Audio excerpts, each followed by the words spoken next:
Welcome and assalamu alaikum to everyone in my public administration classes. Today we will discuss most important topic, that is new public management and Minbrook Conference second.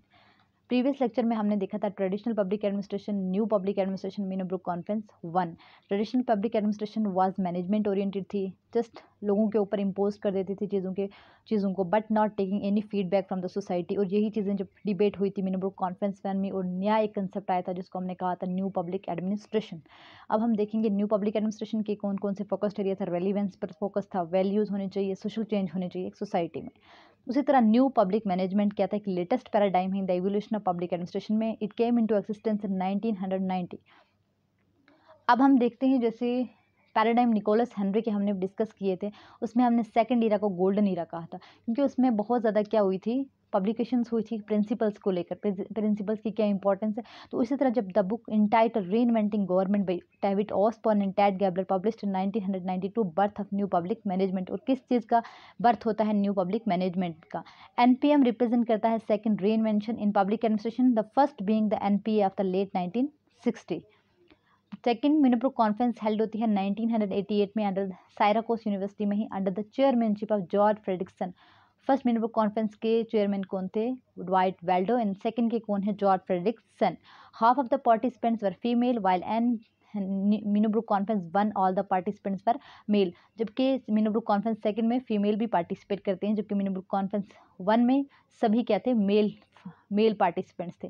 Focus इसका है, जो new public management का main focused area है वो privatisation and minimal government का role जो है वो बहुत कम कर देना है, और चीज़ें क्या हो जानी चाहिए, प्राइवेटाइजेशन हो जानी चाहिए चीज़ों का। मीन्स कि स्टेट का जो इंटरफेरेंस है वो बहुत कम हो, स्टेट को काम छोड़ देना चाहिए, क्योंकि स्टेट अच्छे से काम नहीं करती है। मार्केट का जो है वो ज़्यादा रोल होना चाहिए। एनपीएम के जो फोकस था वो मेन इसी पर था। एनपीएम के जो 3 मेन एम है वो था एफिशिएंसी, इकोनॉमी और इफेक्टिवनेस। इसे हम बोलते हैं 3 E's। टर्म एनपीएम किसने काइन की थी, term NPM was coined by Christopher Hood. He used in his article entitled A Public Management for All Reasons, published in 1991. NPM, also called managerialism, entrepreneurial government, market-based public administration, and third way between public administration and private administration.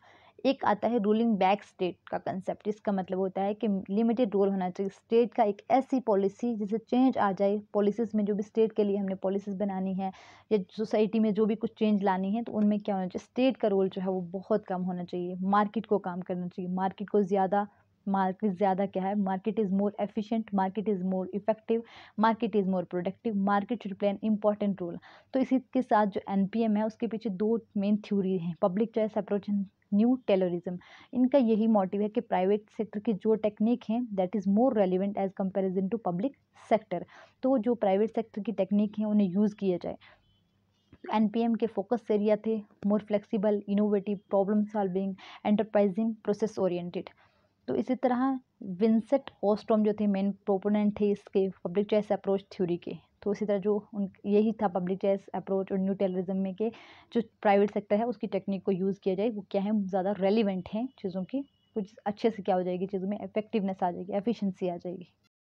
NPM suggests a new shift in the way in which public sector should be organized and managed to meet the new challenges of LPG। NPM यही suggest करती है कि किस तरह हमने जो है challenges हैं, नए चैलेंजेस हैं in the era of LPG, उनमें कैसे मतलब चेंजेस लानी है, कैसे हमने स्टेट का रोल जो है वो मिनिमल करना है, कैसे मार्केट को चीज़ें देनी है, कैसे प्राइवेटाइजेशन करना है। तो यही सब हमें क्या कौन सजेस्ट करता है, NPM यही सजेस्ट करता है, एक शिफ्ट हो जाना, एक चेंज लाना सोसाइटी में। Entrepreneurial government, nothing that is blueprint are made up of are made for CM। ये निमोनिक्स बनाया है मैंने कि आपको इजीली चीज़ें क्या हो जाए, याद हो जाए। आर से result oriented, mission oriented, accountable, anticipate, decentralised, enterprising, community art, customer oriented, catalytic, competitive government, market and machinery. जैसे एंटरप्राइजिंग है, सरकार को सिर्फ पैसे खर्चने के बारे में नहीं सोचना चाहिए, कमाने के बारे में भी सोचना चाहिए। Government should basically try to earn the money. अब कैटलिस्टिक गवर्नमेंट मतलब एक शिफ्ट होना चाहिए lazy government to speedy government में, रिजल्ट ओरिएंटेड होनी चाहिए और कंपटीशन होना चाहिए गवर्नमेंट के बीच में। कस्टमर ड्रिवन गवर्नमेंट होनी चाहिए कि कस्टमर सेटिस्फाइड हो जाए, ऐसी पॉलिसीज बनाई जाए।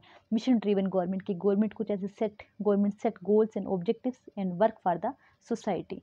और उसके बाद कॉम्पिटिटिव गवर्नमेंट में सर्विस प्रोवाइडर होनी चाहिए, डिसेंट्रलाइज पावर के होनी चाहिए, डिवाइड होनी चाहिए। तो इसी तरह एनपीएम की जो मेन सेंट्रल थीम है वो ये समराइज करती है कि भाई Osborne and Ted Gaebler, we do not need more government, we need better government. हमें ज़्यादा गवर्नमेंट की ज़रूरत नहीं है, हमें बेटर गवर्नमेंट की ज़रूरत है। टू बी मोर प्रिसाइज, अगर इससे भी ज़्यादा प्रिसाइज की बात की जाए, वी नीड बेटर गवर्नेंस, हमें क्या चाहिए, बेटर गवर्नेंस चाहिए। It is the act of collectively solving our problems. अब हम देखते हैं जैसे गवर्नेंस कह रहे हैं, हम गवर्नेंस को बहुत डिटेल में डिस्कस करेंगे, गवर्नेंस, ई गवर्नेंस सब मैं आपसे डिटेल में डिस्कस करूंगी वो आगे, कि किस तरह चीज़ों को प्राइवेटाइजेशन कर देना चाहिए जिससे क्या हो जाए, बहुत ज़्यादा स्मूथली जो हो जाए वो काम बहुत ज़्यादा स्मूथली हो जाए।